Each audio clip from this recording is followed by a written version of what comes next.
दंडक वन जो आज के साउथ इंडिया में पड़ता है। तो रावण को मालूम था कि तप और तपस्या के बल पर कुछ भी हासिल किया जा सकता है, इसलिए उसने अपने दो भाई खर और दूषण को दंडक वन में भेज दिया ताकि यहाँ पर कोई तपस्वी तप और यज्ञ न कर सके, जिससे उसे कोई हानि न पहुंचा सके। दंडक वन में रावण के दो भाई खर और दूषण जो अपने शक्ति का प्रदर्शन कर रहे हैं, हम बलशाली शस्त्रधारी, को ये मालूम ही नहीं है कि इनकी बहन की नाक कट चुकी है। Hi guys, welcome to my YouTube channel Wanderlust with Prakash. आप देख रहे हैं संपूर्ण रामलीला का छठे दिन का दूसरा भाग, जिसमें जब सुप्रखा की नाक कट जाती है तो वह शिकायत लेके अपने दो भाई खर और दूषण जो दंडक वन में रहते हैं उनके पास आती है।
सीता को लेकर किसी सुरक्षित स्थान पर चले जाओ।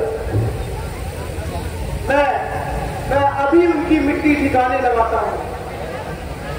जैसी आज्ञा। चलिए माता जी।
जिसका उसने घर में तैयारी बहना, जिसका उसने घर में तैयारी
पंचवटी में आए हैं, संग में सुंदर नारी सुकुमारी सीता लाए हैं। बाके हैं लड़ाके हैं, गया शमशीर उन्हीं की हो। पंचवटी में ठहरे हुए हैं, जैसे जागीर उन्हीं की हो। मैं यूं ही उधर से अचानक निकल गई, उस नारी से मिलना चाहा। उसी समय उस निगोड़े लक्ष्मण ने मुझसे छल करना चाहा। जैसे ही मैंने तेरा नाम लिया, फिर उसने मुझको दी गालियां। उसी क्षण दुष्ट लक्ष्मण ने मेरी नाक काट डाली। मेरी नाक गई तो गई भैया, अपनी नाक बचाओ तो। इस जग में जिसकी ऊंची नाक नहीं, मैं कटा राम धराता हूँ।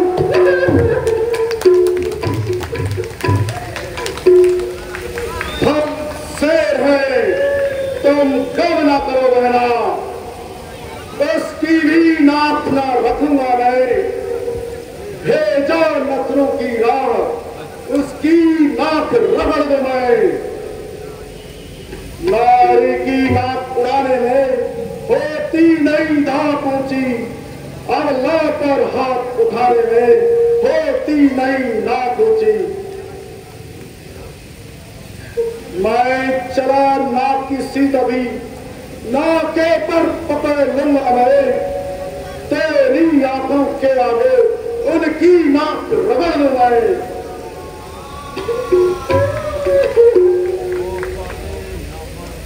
हरे पृथ्वी और पातालोक मैंने अपने पिनाक से जीते हैं। बकरी और सिंह मेरे भाई से एक घाट पे पानी पीते हैं। यह यह समाचार, यह दुराचार क्या तूने खर भूषण से कहा नहीं? उनका तो यही अखाड़ा था, क्या उन कुलभूषण से कहा नहीं? भैया वो सेना लेकर गए वहां, बड़ा घोर संग्राम युद्ध हुआ। पल भर में उस बड़े तपस्वी ने सबका काम तमाम किया। पृथ्वी पर नदी रुधिर की थी, लाशों पर लाशें गिरती थी। मैं खड़ी खड़ी देख रही थी, उन सबकी गर्दनें कटती थी। वो काटे ना कान तेरे रहन, वो काटे ना कान तेरे, जीते रहे जवाने रहे, तो टूटे बीस बुधा मेरी, ना लाते शस्त्र उठाने में।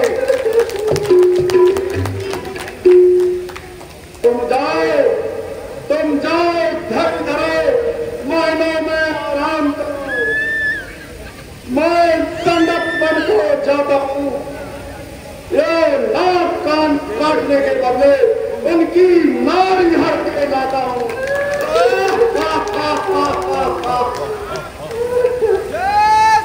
अच्छा तुम जाओ महलों में आराम करो, और मेरे सूरवीरों तुम भी जाओ विश्राम करो।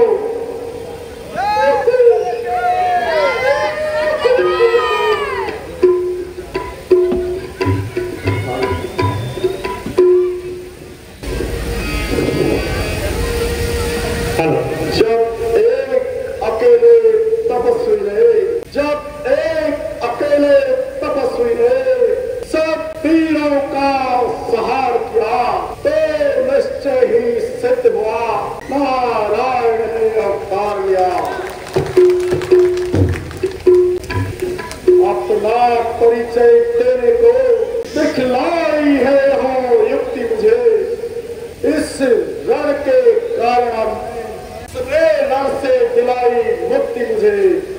अच्छा यदि वे अवतारी है तो पैर का नाथा जोड़ूंगा, पिछले जन्म के बंधन भी अब उनके द्वारा तोड़ूंगा। यह मौत नहीं मोक्ष है, यह पैर नहीं अनुराग है। यदि यह सर भी उनका हो तो भवसागर पार करना है।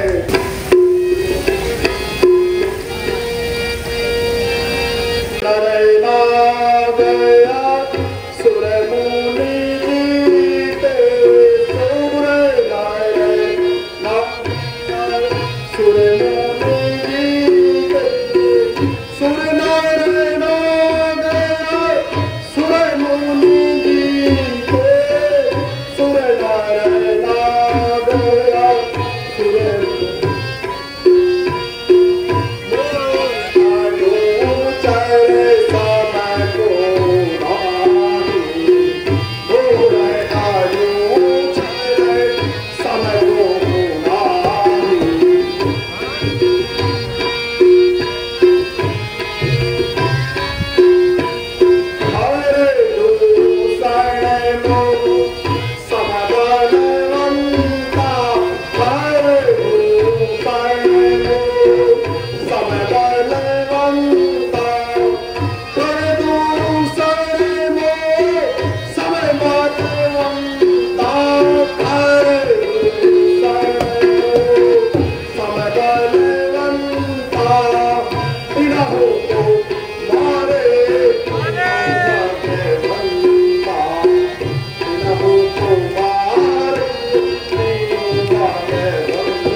मेरे हृदय की स्वामिनी, क्या प्यारा नाम है सीता। ओ निर्दयी सीता, यद्यपि मैं तुझे स्वयंवर में जीत न सका, किंतु अब अवश्य जीतूंगा। शक्ति से, छल से, बल से और कपट से, जिस प्रकार भी हो, मैं तुझे अवश्य जीतूंगा।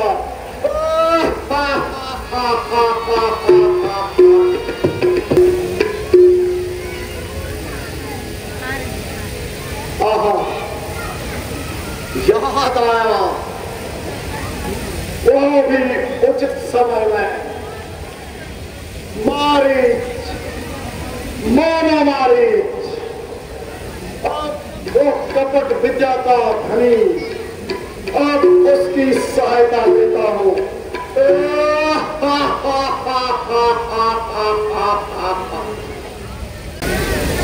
जब रख बैर भाव हिरण्यकश्यप ने भाव से पाया छुटकारा था, तब वर्षिव रूप में उसको नाग ने सहारा था।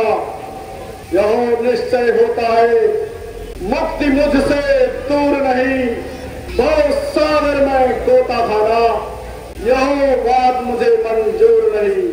जब रामचंद्र जी ने खरदूषण को मारा तो रावण समझ गया कि ये दोनों भाई मेरे जैसे बलवान थे, इनको विष्णु के अलावा और कोई मार नहीं सकता। तब वो विष्णु की भक्ति तो नहीं कर सकता था, क्योंकि रावण शिव जी का भक्त था, इसलिए वो राम की भक्ति नहीं कर सकता था, दो नावों में पैर नहीं रख सकता था। इसी कारण उसने राम से शत्रुता की और शिव जी की भक्ति की। केवट ने भक्ति करके अपने कुल का उद्धार किया, तो रावण ने दुश्मनी करके अपने कुल का उद्धार किया। इस बात को तो ये मामा कपटी कालिका का बेटा भी नहीं समझ सका, लेकिन राम की शक्ति को जान चुका था जब उसको राम ने बिना फन के बाण मारकर सहस्त्र योजन दूर भेज दिया था। इस एपिसोड में इतना ही दोस्तों, मिलते हैं अगले एपिसोड में, देखते हैं रावण के मारीच से कैसे कपट करवाता है। तब तक स्वस्थ रहें, मस्त रहें, रामलीला का आनंद लेते रहें और मेरे चैनल को लाइक, शेयर, सब्सक्राइब करते रहें। धन्यवाद।